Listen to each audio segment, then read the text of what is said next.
says every battle which comes to you is not your battle. It's not your battle. It belongs to God. But God will fight for you if you do what He says.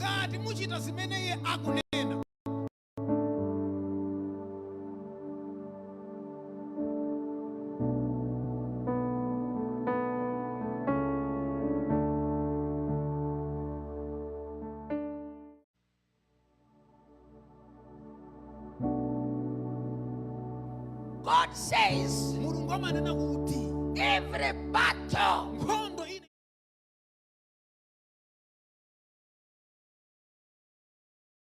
our subject tikumalizitsa chiphunzitso chimene tinachiyamba masiku apitawo about prayer and fasting. chokhuzana ndi kupemphera komanso kusala kudya. So we are on why do we fast? Ndiye tili mbali yonena kuti kodi chifukwa chani timasala kudya, or the results of fasting. kapena tiyene kuti zotsatira zimene zimabwera tikasala kudya. So today I will talk about 3 things. Ndiye lero alankhula zinthu zitatu. Number 1 choyambirira is that we want God to raise helpers for our destiny. ndichonena kuti timasala kudya ndicho linga chonena kuti Mulungu adzutse othandizira tsogolo lathu. Yeah, let's open our Bibles to the book of Nehemiah, chapter number 1. Titsegule mabaibulo athu m'buku la Nehemiah chapter chake cha 1. Yeah. Nehemiah chapter number 1. Nehemiah chapter chake cha 1. We'll begin to read from verse number 1. Tiyambaso kuwerenga pa verse lake loyambirira pomwepo. The words of Nehemiah son of Hakaliah, awa ndi mawu a Nehemiah mwana wa Hakaliya, in the month of Kislev, in the 20th year, mu mwezi wa Kislevi mu chaka cha 20, while I was in the citadel of Susa. pamene ndinali mu mzinda wa Susa. Hanan, one of my brothers, came from Judah with some of other men. Hanani mmodzi mwa abale anga anabwera ndi anthu ena kuchokera ku Yuda. And I questioned them about the Jewish remnant that had survived the exile. Ndipo ine ndinawafunsa za Ayuda otsala amene sanatengedwe ku ukapolo. And also about Jerusalem. Ndiponso ndinawafunsa za mzinda wa Yerusalem. They said to me, those who survived the exile and are back in the province are in great trouble. Anandiyankha kuti amene sanatengedwe ku ukapolo aja ali pa mavuto akulu ndipo ali ndi manyazi. The wall of Jerusalem is broken down. Khoma la Yerusalemu ndilogumuka. And its gates have been burned with fire. Ndipo zipata zake zinatenthedwa ndi moto. When I heard these things, I sat down and wept. Nditamva zimenezi ndinakhala pansi ndi kuyamba kulira. For some days I mourned and fasted. Ndinalira kwa masiku angapo ndinkasala zakudya ndi kumapemphera. And prayed before the God of heaven. Ndi kumapemphera pamaso pa Mulungu. Let's turn to chapter number 2. Tipiteni ku Nehemiah emweyo chapter chake cha 2. And we'll read from verse number 1. Ndipo tiyambaso kuwerenga kuyambira verse lake la 1. In the month of Nisan, pa mwezi wa Nisan, in the 20th year of King Artaxerxes, mchaka cha 20 cha ufumu wa Artasasita, when wine was brought for him, atabwera ndi mvinyo pamaso pa mfumu, I took the wine and gave it to the king. ine ndinatenga vinyoyo ndi kupereka kwa mfumu. I had not been sad in his presence before. Koma ndinali ndisanakhalepo pa nkhope yake ya mfumu nkale lonse. So the king asked, ndipo mfumu inafunsa, why does your face look so sad when you are not ill? Nchifukwa chani nkhope yako ikuoneka ya chisoni pamene iwe suli kudwala? this can be nothing but sadness of the heart. Mfumu inena kuti sichingakhale china chilichonse koma ndi chisoni chochokera mu mtima mwako. I was very much afraid. Ndipo ine nga Nehemiya ndinali ndi mantha. But I said to the king, may the king live forever. Mfumu yanga ikhale ndi moyo. Why should my face not look sad when the city where my ancestors are buried lies in ruins? Ine ndikhala bwanji okondwera pamene mzinda kumene kuli kwawo kwa makolo anga kumene kuli manda abale anga uli bwinja. And its gates have been destroyed by fire. Ndi zipata zake za mzindawo zatenthedwa ndi moto. The king said to me, mfumu inanena kwa ine Nehemiya, what is it you want? Kodi ukufuna chiyani? Then I prayed to the God of heaven. Ndipo ndinapemphera kwa Mulungu wakumwamba.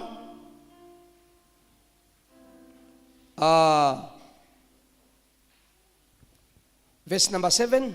Verse lake la 7. I also said to the king, ndipo ndinatinso kwa mfumu, if it pleases the king, may I have letters to the governor of Trans-Euphrates so that they will provide me safe conduct until I arrive in Judah. Ngati zikondoletsa mfumu mundipatse makalata oti ndikapereke kwa abwana mkubwa akuchigawo cha patsidya pa Euphrates kuti akandilondelere kudutsa mwamtendere mpaka nditakafika ku Yuda. Yeah. I'm saying, ndikunena kuti we fast timasala kudya to ask God kuti timfunse Mulungu to raise destiny helpers. kuti atidzutsire otithandizira tsogolo lathu. You know, there are times in life mukudziwa pali nthawi m'moyo when you need people to assist you. pamene ife timafuna anthu kuti atithandize. Yeah. You might have maybe capital, ukazokhala ndi mpamba, but you don't know how to start the business. koma sukudziwa mene ungayambire business yako.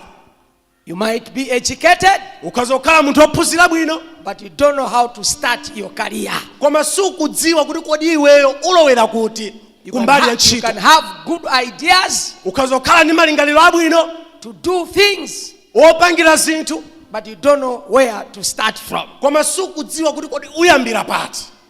Yeah.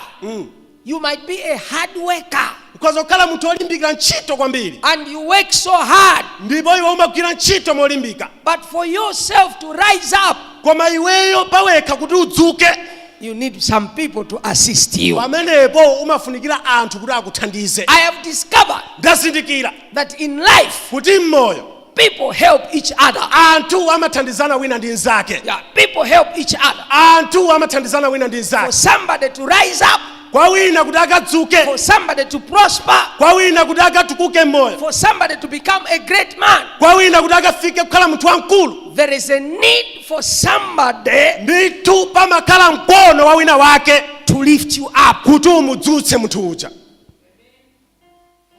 Are we together? tili modzi kodi? Whether it's in ministry, kaya ndi mutumiki, you need somebody ndithu kufunikira wina wake to lift you up. kuti akudzutse.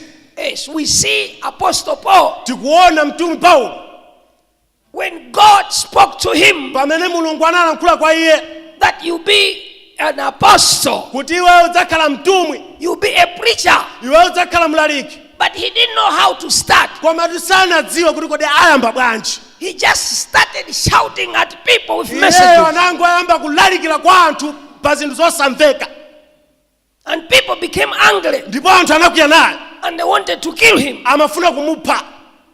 And there, ndipo pamenepo some brothers took him to his home. azizake ena azibale ake anamutengera ku nyumba, Brothers in the Lord, amene ndi abale ama Ambuye, took him to his village anamutengera kwawo because he was causing chaos, chifukwa kuti amabweretsa chisokonezo Paulo, and the Jews wanted to kill him. ndipo Ayuda amafuna amuphe. But this man was called by God koma tu munthu uyu anali woti wayitanidwa ndi Mulungu to be a great preacher. kuti akakhale mlaliki wamkulu. He had a future. ana ndi tsogolo but he didn't know where to start from. koma sanadziwe kuti kodi ayamba bwanji. He needed somebody to lift him up. Anasowekera wina wake kuti amuthandize.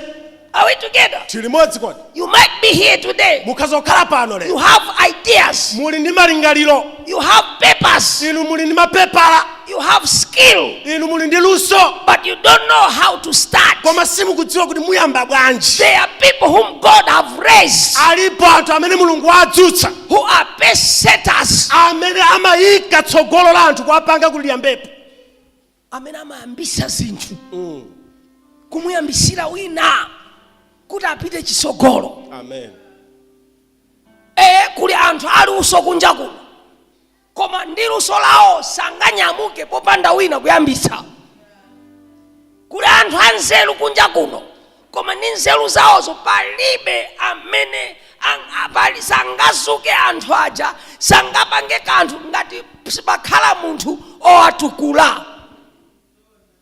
Kati kumvesesana. So the time came Ndipo nthawi inadza for Apostle Paul kwa mtume Paulo to start off. kuti ayambepo ulendo wake wa You utumiki. know, there are people who have got potential. Mukudziwa pali anthu amene ali ndi kuthekera ndithu. There are people who have got a capacity to do things, Alipo anthu amene ali ndi kuthekera kopanga zinthu but they don't know. koma sadziwa. They don't know. Sadziwa kuti ali ndi kuthekera kumeneko. So the Bible tells us The Bible limatiuza ife about Apostle Paul zokhuzana ndi mtume Paulo that Barnabas kuti Barnaba thought in his heart, anaganiza mu mtima mwake there is a young man kuti alipo mnyamata wina wachepere who has been ordained by God amene anadzozedwa ndi Mulungu to do great things. kuti achite zinthu za sikulu. I need to go and collect him. Ndikusowekerani kuti ndipite ndikamutenge.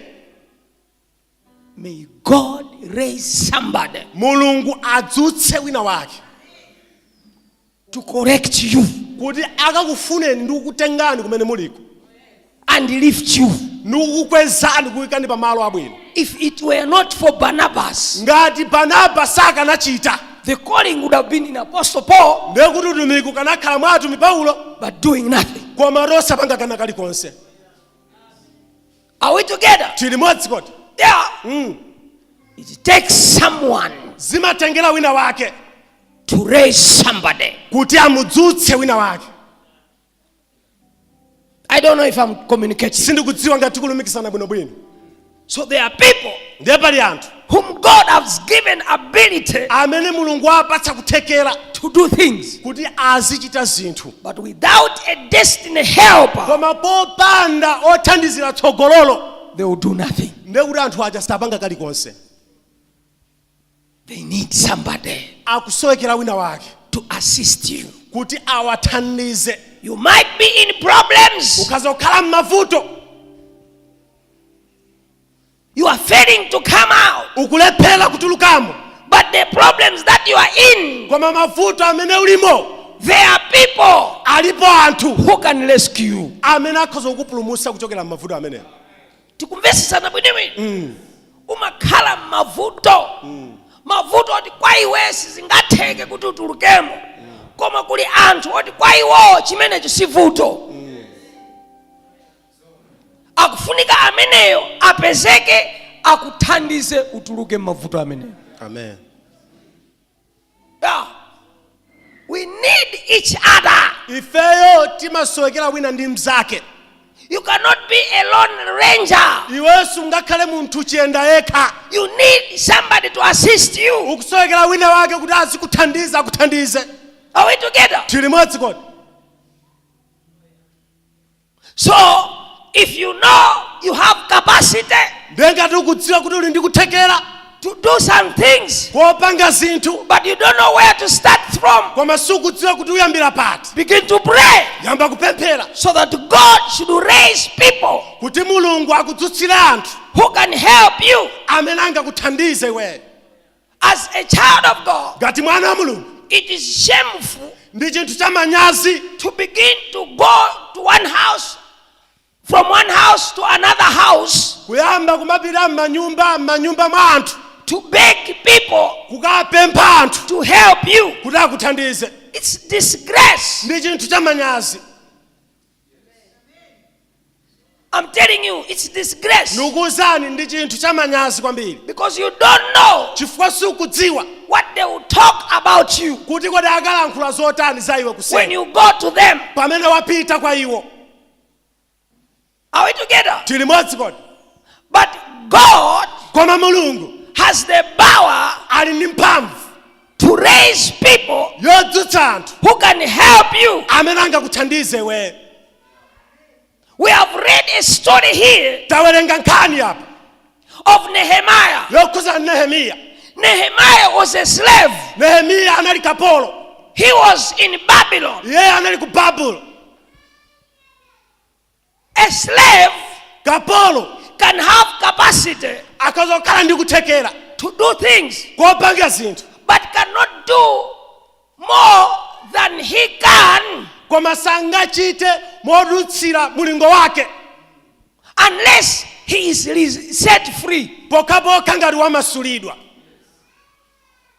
I don't know if I'm communicating. Sindikudziwa ngati kulumikizana. Anyone who is imprisoned, Wina aliyense amene ali mundende, anyone who is under captivity, wina aliyense amene ali omangidwa can have skill, akazokhala ndi luso but cannot demonstrate the power of his skill koma sangaonetsere mphamvu ya luso lake lija if he is a slave, ngati munthu uja ali kapolo unless he is released. pokapoka ngati wamasulidwa There are kupatsidwa. many people Alipo anthu in this world mmoyo muno who are slaves in the spiritual realm. amene ali akapolo ku dziko la uzimu.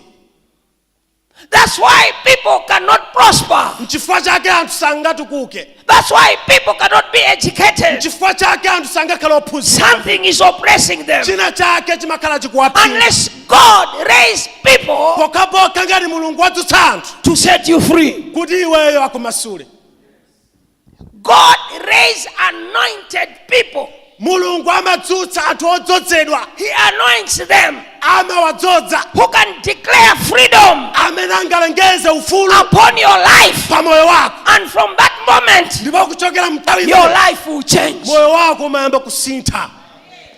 God knows Mulungu amadziwa people are in problems. kuti anthu ali m'mavuto. And God knows Ndipo Mulungu amadziwa a person who is in problems kuti munthu amene ali m'mavuto cannot set himself free. sangadzimasule yekha. Take somebody Zimatengera wina wake who is outside the problem amene ali kunja kwa mavuto to set you free. kuti akumasule The iweyo. Bible talks about Nehemiah. Baibulo limatiuza zakhuza He Nehemiya. was a slave Iye anali kapolo and he heard about Jerusalem. ndipo anamva zakhuza ndi And Yerusalemu. he heard about the people who returned to Jerusalem. Ndipo anamvanso za anthu amene anali ku Yerusalemu. There was war Kunali nkhondo between Babylonians and Israelites. pakati pa Israeli ndi anthu aku Babuloni. And the other people were taken as slaves. Ndipo anthu ena anatengedwa ngati akapolo. But others ran away. Koma anthu ena anathawa. So they knew each other.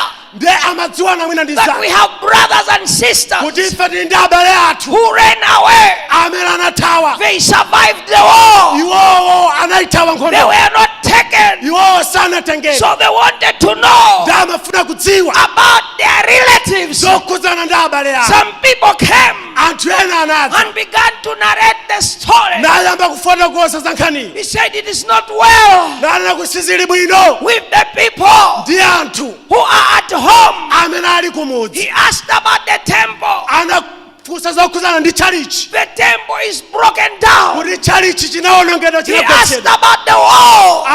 Anakamba zokhudzana ndi The khoma. wall talks about security.